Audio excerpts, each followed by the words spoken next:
Welcome to the Genius Factory. Enjoy the video. You start by verifying connection type. Plug the controller in via USB if possible, because wired cuts latency and eliminates interference.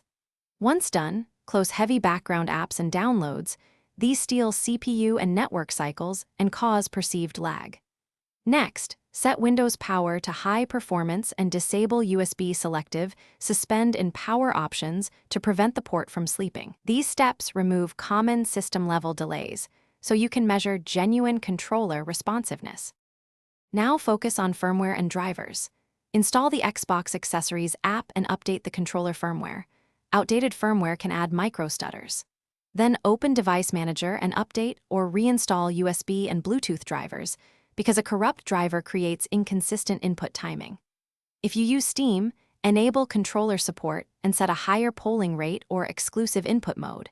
In non-Steam games, check in-game input smoothing or raw input settings. These adjustments align hardware, drivers, and software for steady inputs. Finish by testing. Run a quick input latency test or play a simple game to compare wired versus wireless behavior so you can isolate the problem. If wireless is worse, move Bluetooth adapters and the controller away from Wi-Fi and USB 3. Zero devices to reduce interference. Finally, swap cables and ports or perform a controller factory reset if nothing changes. If lag continues after these steps, one key troubleshooting tip is to test the controller on another PC to determine whether the controller or your system is at fault.